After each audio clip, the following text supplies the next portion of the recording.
You're listening to Weather with Enthusiasm.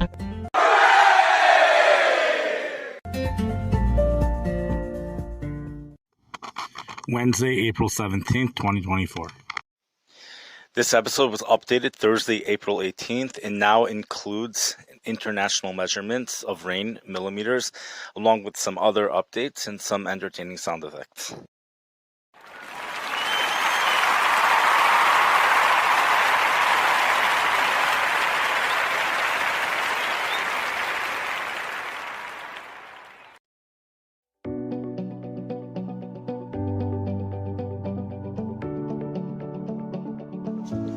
For those of us that have a natural interest in heat and humidity, especially the type like a Bermuda high here in the United States, the Gulf of Mexico humidity, combining with high pressure here in the Midwest, which when it acts as an extension of the Bermuda high, it produces even additional humidity from the Midwest Corn Belt,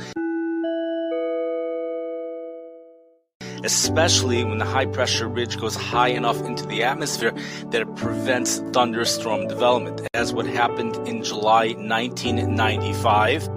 The Midwest Corn Belt is one of the most fascinating things on this planet. But regarding oceans and seawater, the Caspian Sea could very well be the winner, but by others, the Persian Gulf.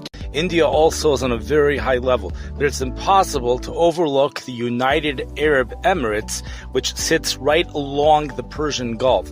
The Persian Gulf has the hottest water temperatures in the world. Temperatures go into the 90s, water temperatures in the 90s, sometimes even upper 90s. Holy cow! When winds come in off the Gulf, super high skyrocket humidity occurs due to very high dew points. These dew points at times prevent the overnight lows from dropping very much.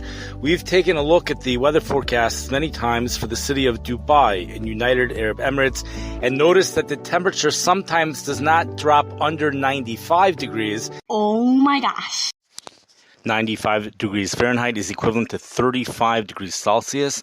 This means that there was a week, maybe even weeks, where the temperature never dropped at night. The temperature never went under 35 degrees Celsius, and the heat indices remained above 30, well, in Fahrenheit, above 100 degrees, which would be above 38 degrees Celsius through the night. And this is an area which is also getting humidity, sometimes even a dew point of 80 degrees, which dew point of 80 degrees Fahrenheit is equivalent to a dew point of about 27 or 28 degrees Celsius. It's a measure of humidity. It is something that's a rarity here in the United States. Even on the Gulf Coast, dew points generally remain in the 70s, except for perhaps Galveston, Texas. And when heat waves occur over the Midwest Corn Belt in years which are non-drought years, dew points could soar well into the 80s. Classically speaking, makes the temperature feel 20 to 25 degrees hotter than what it actually is. This would put the heat indices at 50 degrees Celsius, sometimes even higher, sometimes 55 degrees Celsius along the Persian Gulf. And here in that would be equivalent to 122 degrees Fahrenheit and sometimes 131 degrees Fahrenheit or even higher. That's the type of heat index we'd be dealing with. Something very similar to what happened here in Texas over this past summer, which was a total freak occurrence, really. One of the strangest things about a city like Dubai is the fact that there's so limited rainfall. In fact, the climate regarding rain, it resembles a desert climate. Not much rain at all during the year, with rainfall accumulations only about 3 or 4 inches a year. This would mean Dubai gets around 75 to 100 millimeters of rain per year.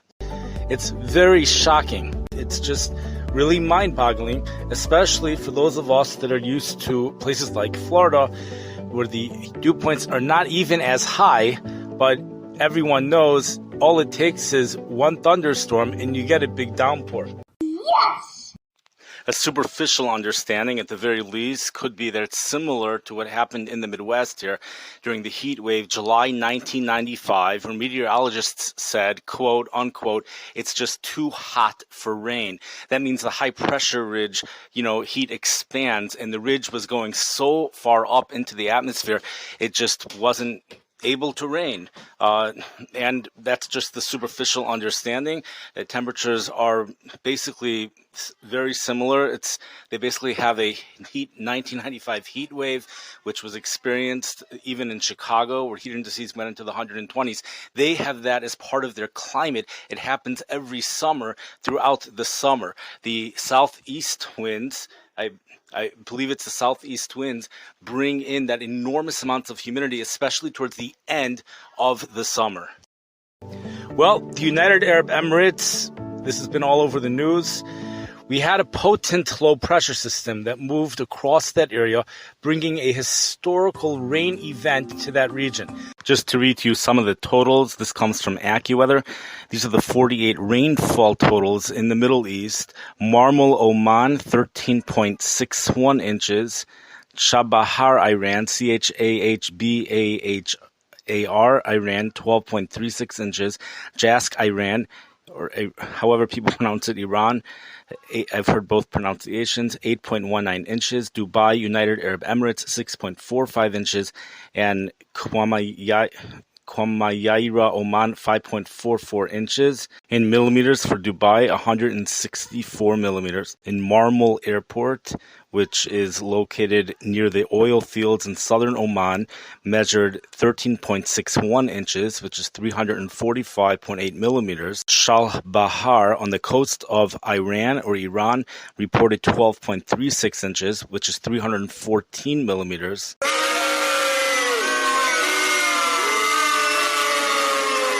Some of the places that have reported very high rainfall accumulations include the southeast portions of Iran, including Onan, portions of Saudi Arabia as well, and especially the United Arab Emirates. Highest amounts were really by Onan, and we also had some 10 plus inches of rain by the southeast portions of Iran. All these areas are along the Persian Gulf. This was a low-pressure system that moved across the Arabian Peninsula and the Gulf of Onan. This low-pressure system, of course, had a feed of moisture coming from those two warm bodies of water. But it also had a feed of moisture coming from the world's hottest body of water, which is the Persian Gulf. This is the case, actually, by just about any low-pressure system that moves across that area. The moisture comes from those oceans, from the world's warmest water temperatures, and the humidity skyrockets, the dew points skyrocket. There's an enormous amount of moisture that gets put into the atmosphere. In this case, we also had the jet stream, which came a little bit further south and helped intensify the storm, along with cold air aloft. Cold air aloft is always going to increase those precipitation rates. As we know, when the cold air on the surface blows over relatively warmer waters, we have things called lake effect rain showers, lake effect snow showers. Those things come down very hard. When you have colder air not on the surface, but it's up in the sky, it doesn't have that intensity, that same impact, but it is similar. It intensifies storms and it intensifies precipitation rates. And in that area, you almost always have what we would call here lake enhancement, but it's really more like ocean enhancement. In fact, that's all you can get there. Every storm has a moisture feed from those oceans, so I doubt there's even a word for it, but there's just a lot of moisture available really at all times of the year. Almost all times of the year, you'll see areas around there which have high dew points. So we have a storm system. It was more potent than usual. We also had an upper low which collided with the surface low. That intensifies things when the low pressure in the upper atmosphere is aligned with the low pressure in the lower atmosphere. It helps squeeze the precipitation out. It helps produce more rain. But what we also had were the thunderstorms.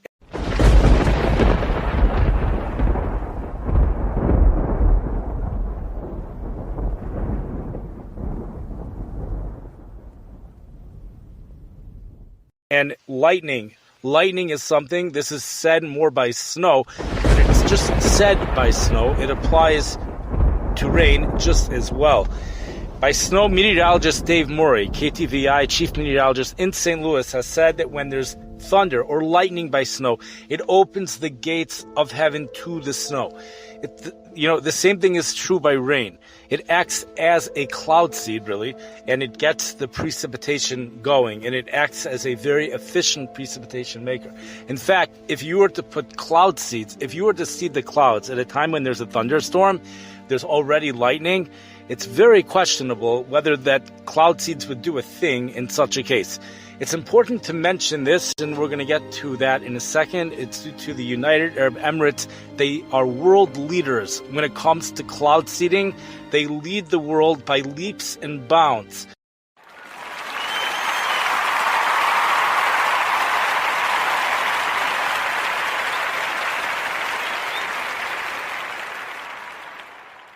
The only one exception, which they point out on their website, the Meteorological Department of United Arab Emirates points out that the King of Thailand, they also take cloud seeding seriously, and they have seen more success than any other place in the world.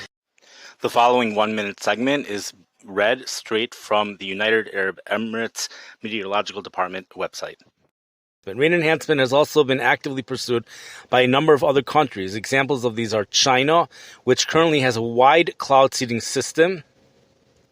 The United States, where cloud seeding is being used to increase precipitation in areas experiencing drought and to reduce the size of hailstones that form in thunderstorms. India, where rain enhancement operations have been successfully employed in recent years to boost rainfall levels in Andhra Pradesh, I'm probably not pronouncing that right, and Maharashtra states, Maharashtra.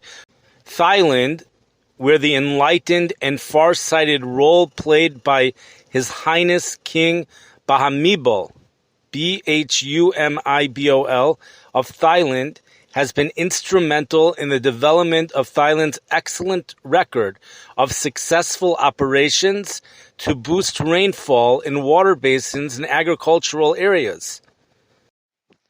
The reason why Israel does not currently use cloud seeding is because they did a study on it.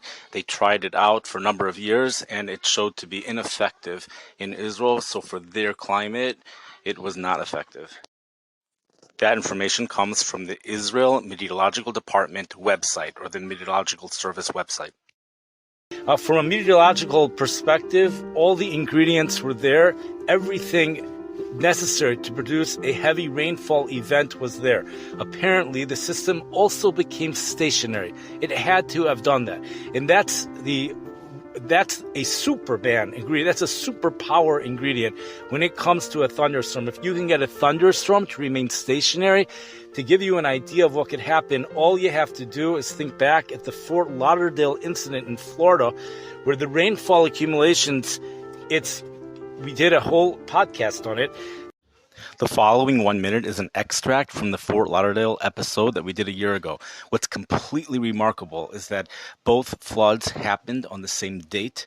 It was the anniversary. It was this Fort Lauderdale episode. The floods happened, the episode was done April 16th, 2023.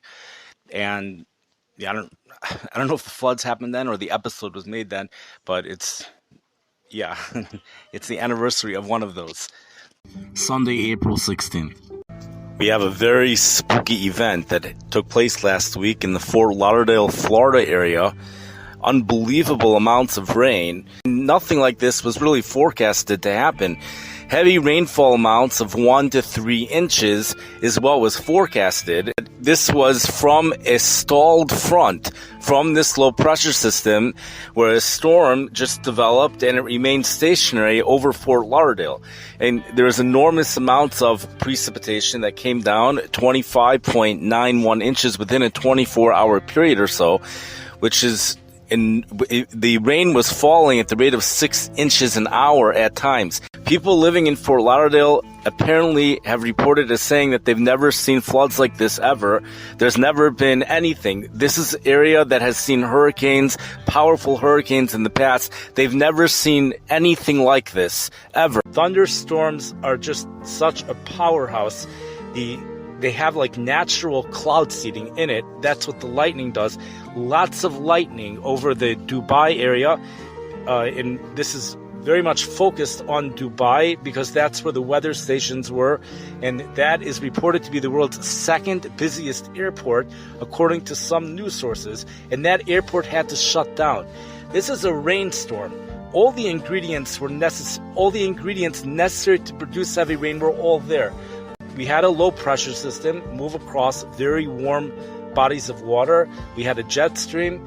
We had the surface low and the upper low aligned. That happens here in the United States as well. They had hail. They had the thunderstorms. They had cold air aloft, which also helped increase the precipitation rates. And that also probably contributed to the hail falling. So what's the end result?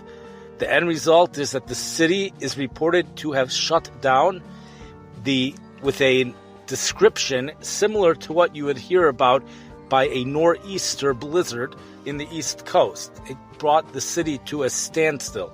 Oh my gosh. The effect that a blizzard has on those cities, that seems to be the effect that this rainmaker had. And there's so many questions one could ask on this. It's hard to even know where to begin, and I don't really think we have the answers right now. So, question number one is just a question on the climate. Why is it a desert climate if they're right next to such warm water? And all it takes is a thunderstorm. Why don't these events happen more often? They don't, though. And being that they don't, the city's not equipped to deal with drainage of such heavy rainfall. Number two is, could there have been, being that this is a city which is known for its cloud seeding program, could any of this been a result of cloud seeding? So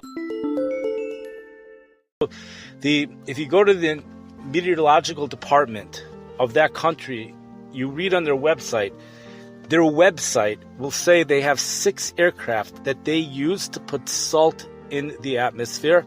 They do not use any chemicals, but they did identify salt as one of the chemicals. What they do is they go into the mountain areas, because the mountain areas is where the cumulus clouds start to form. This type of cloud seeding requires there to first be clouds before anything happens, and most, maybe even all cloud seeding requires that. They go to the mountain areas to produce something like that, to produce the rain. At the time that this event was taking place, they do report they had 6 aircraft up there, but they did not cloud seed the clouds. That's first of all. Secondly, if they would have, the chances are nothing would have changed because there already was lightning. But they didn't do it, and also there was heavy rain all over the place. Just it was a little bit heavier in certain areas. Another thing to point out, which is not mentioned on the website, is that they also have a different program called the electric drones. Their website doesn't mention it, but you'll read about it from other news sources, and this is something that is used in the summertime, where the drones go up. There's no chemicals at all. The drones go up into the atmosphere and produce an electric current. To me, it sounds like lightning, and it produces heavy rain. Now, that heavy rain is used to reduce the heat because the heat is life-threatening. But the cloud seeding program with the salt and the 6 aircraft, that's used to intensify rain. It comes out very interesting because Israel did a study on cloud seeding, and they concluded that it's not effective. So they have a whole different way to preserve their rain, and they came up with different ways to genetic differences in plants to allow it to grow in a drier climate, and they had a different approach to this.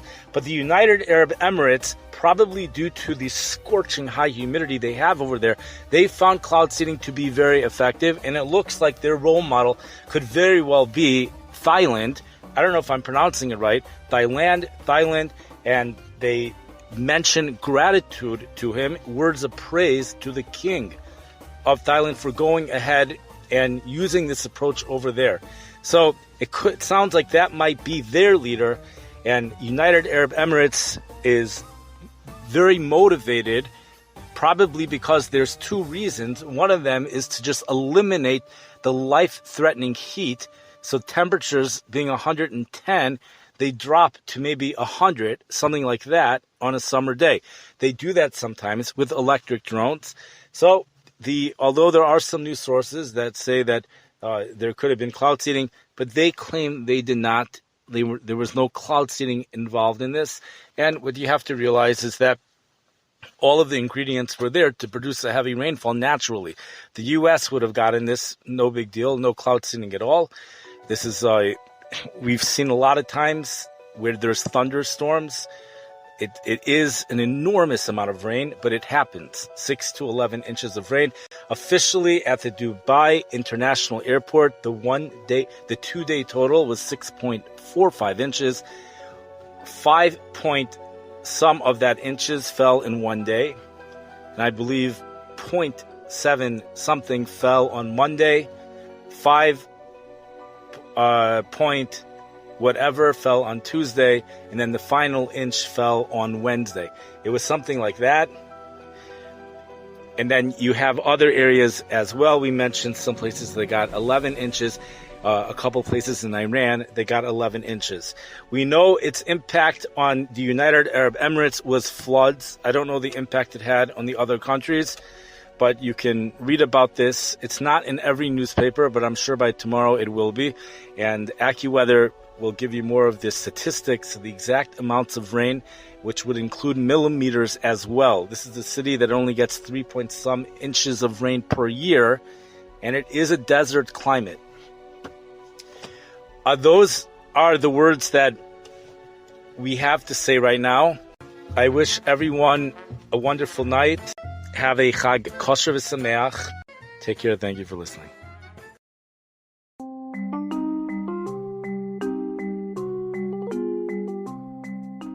You've been listening to Weather with Enthusiasm. This podcast can be found on almost every platform where podcasts are available.